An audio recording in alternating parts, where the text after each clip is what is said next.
Hello दोस्तों, कैसे हैं आप लोग। आप सभी अच्छे होंगे। आप सभी का मेरे यूट्यूब चैनल पर स्वागत है। आप सभी की तैयारी अच्छी चल रही होगी।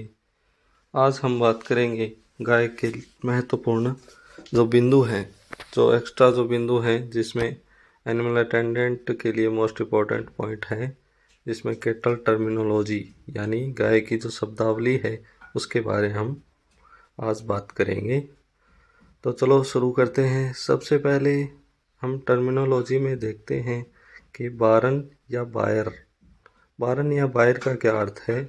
इसका अर्थ है गाय व भैंस को रखने का स्थान, जहाँ पर हम गाय व भैंस को रखते हैं। जैसे हम देसी भाषा में कहते हैं बाड़ा, तो इसमें बारन या बायर को गाय व भैंस के रखने का स्थान है।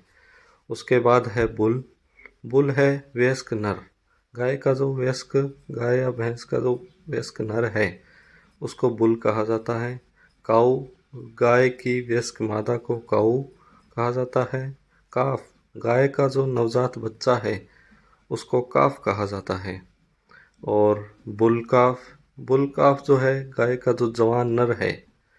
बुल यानी वयस्क नर, काफ यानी बच्चा, और वयस्क नर और बच्चे के जो पत्ते हैं, जो नर होता है उसे बुल काफ कहा जाता है, गाय का जवान नर। उसके बाद हम देखते हैं हेफर। हेफर जो होती है वो गाय के जवान मादा होती है, यानी जो गाय की जवान मादा है उसे हेफर कहा जाता है, जो एक बार भी ब्याई नहीं है। उस गाय के जवान मादा को हेफर कहा जाता है। उसके बाद हम देखते हैं प्रीमी पेरस।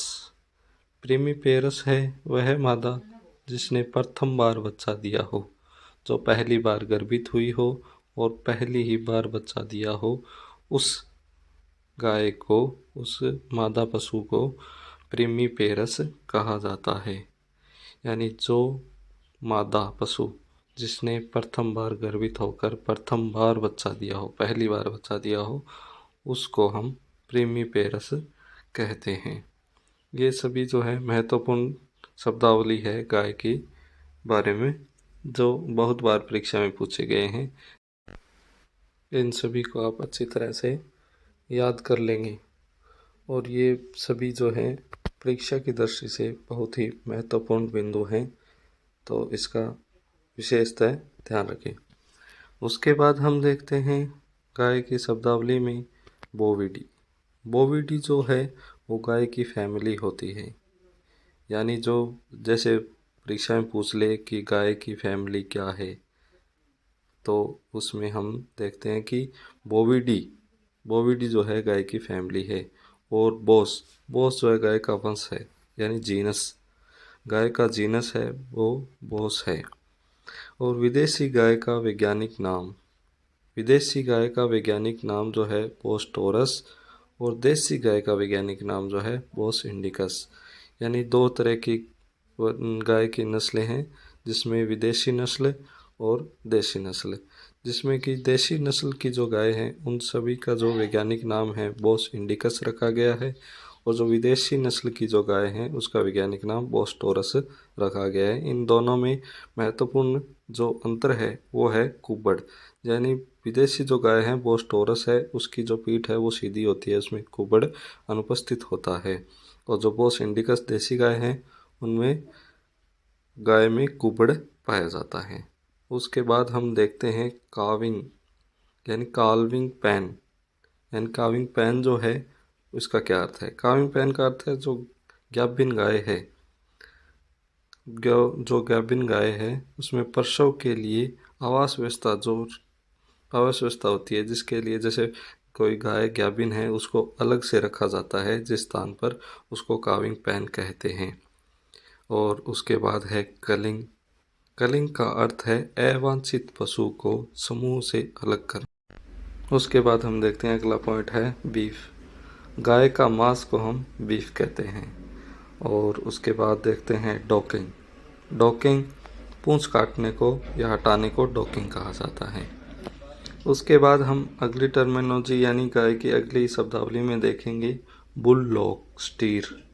यानी बुल लॉक स्टीर किसे कहते हैं? पुल लॉक स्टीर का अर्थ है सांड में बंध्याकर की प्रक्रिया है, उसको पुल लॉक स्टीर कहा जाता है। अगला पॉइंट देखते हैं, पॉलीपेड, वे पशु जिनके खुर विभाजित होते हैं उसे पॉलीपेड कहा जाता है, यानी जिसमें खुर दो में बंटे होते हैं तो उसको पॉलीपेड कहा जाता है, और जिसके खुर जो हैं वो विभाजित नहीं होते हैं उसे सॉलीपेड कहा जाता है। अगला पॉइंट है स्प्रिंज। स्प्रिंज जो है ऐसी गाय जो कुछ ही दिनों में ब्याने वाली हो उसे स्प्रिंज कहा जाता है। और काविंग का अर्थ है गाय में प्रसव प्रक्रिया, जो गाय में प्रसव प्रक्रिया है उसे काविंग कहा जाता है। उसके बाद है सर्विंग का अर्थ है गाय में समागम की प्रक्रिया, गाय में जो मैथुन की प्रक्रिया करवाई जाती है उसे सर्विंग कहा जाता है। और उसके बाद देखते हैं डी बडिंग जो है छोटे पशुओं में सींग को हटाना, यानी छोटे पशुओं में जो कलिका रोधन करना है, जो गाय सींग की कलिका होती है उसको रोधन यानी हटाना, उसे डी बडिंग कहा जाता है। और बड़े पशुओं में सींग के हटाना को डी हॉर्निंग कहा जाता है। इसके दोनों महत्वपूर्ण बिंदु हैं, इसके विशेष ध्यान रखें। और उसके बाद है बेलोइंग जो है गाय द्वारा बोलने की आवाज़, जैसे गाय रंभाती है तो उसे बेलोइंग कहते हैं।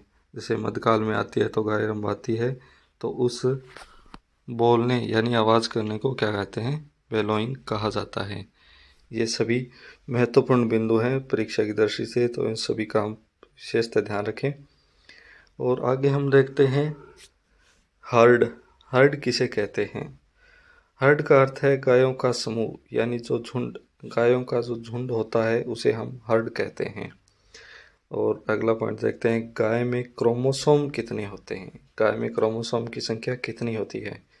तो हम देखते हैं गाय में क्रोमोसोम की संख्या 60 होती है।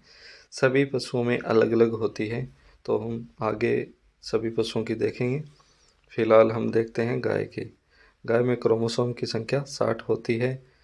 अगला बिंदु है कैटेलो का अर्थ है गाय व भैंस के मध्य जो संकरण करवाकर जो नस्ल विकसित की गई है उसे कैटेलो कहा गया है। गाय व भैंस में दुग्ध उत्पादन औसत दुग्ध काल कितना होता है? गाय भैंस में औसत दुग्ध काल कितना होता है? तो 300 दिन, यानी लगभग 10 महीने का होता है। गाय में गर्भावधि कितनी है? गर्भधारण अवधि, यानी गाय में गर्भधारण अवधि कितनी है? तो 280 दिन। और माह में देखें तो 9 माह और 9 दिन गाय में गर्भधारण अवधि है। गाय में स्ट्रेस की अवधि कितनी होती है? तो ये 21 दिन की होती है।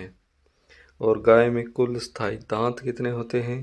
तो गाय में कुल स्थायी दांत है वो 32 होते हैं, और अस्थायी दांत देखें तो 20 होते हैं।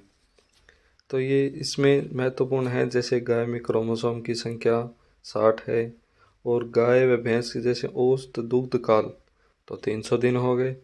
गाय में गर्भधारण अवधि 280 दिन, माह में पूछे तो 9 माह 9 दिन। गाय में स्ट्रेस की अवधि पूछ ले तो गाय में स्ट्रेस की अवधि है 21 दिन। और गाय में कुल स्थायी दांत पूछ ले तो गाय में कुल स्थायी दांत 30 और अस्थायी दांत होते हैं 20। उसके बाद हम देखते हैं गाय की शब्दावली में कि गाय में जो मध्यकाल अवधि है वो कितनी होती है।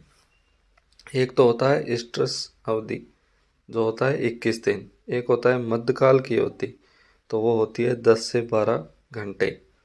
तो गाय में मध्यकाल की अवधि होती है 10 से 12 घंटे। विदेशी गायों में यौवनावस्था की अवधि, यानी जो यौवनावस्था प्रारंभ होती है, यौवनावस्था जिसे कहा जाता है, तो विदेशी गायों में यौवनावस्था की अवधि होती है 18 से 24 मंथ। 18 से 24 मंथ यानी 1.5 से 2 साल कह सकते हैं हम। और उसके बाद देखते हैं देसी गायों में यौवनावस्था की अवधि कितनी होती है।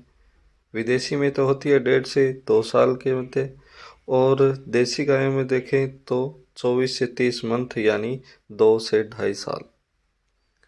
तो 2 से 2.5 साल यानी देसी गायों में तो अवधि इसकी अधिक होती है, और देसी गाय में यौवनावस्था जल्दी आ जाती है।